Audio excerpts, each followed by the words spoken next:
Radha films Bhojpuri Sonu चिमोरे।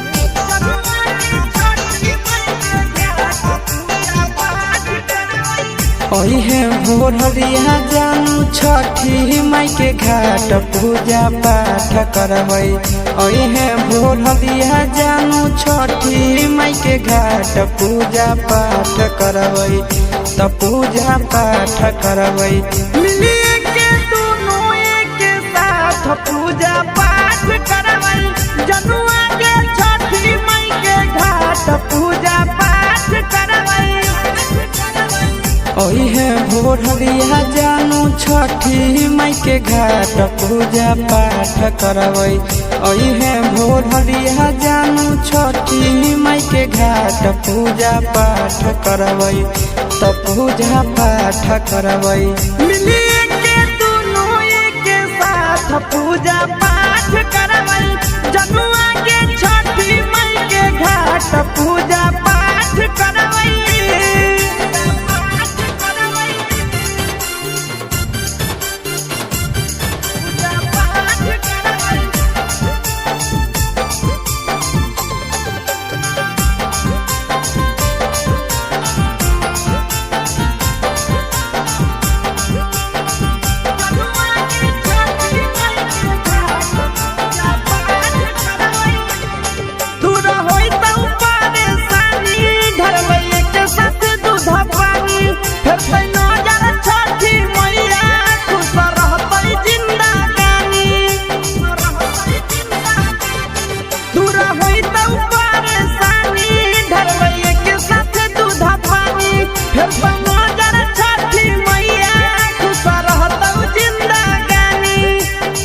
पहिला किरण के सोझा जोड़बै जानू हाथ पूजा पाठ करबै।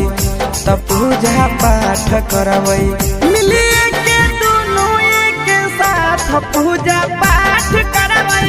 जनुआ के छठी माई के घाट पूजा पाठ करबै।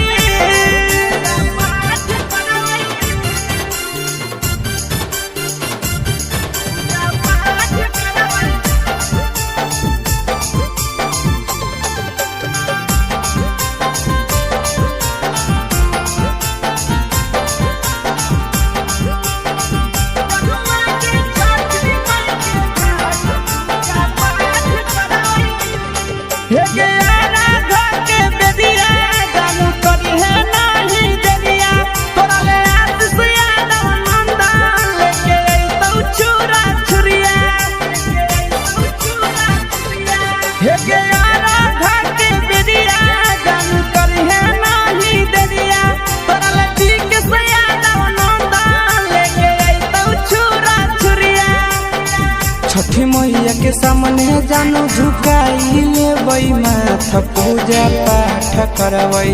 त पूजा पाठ करबै मिलिए के दोनों एक साथ पूजा पाठ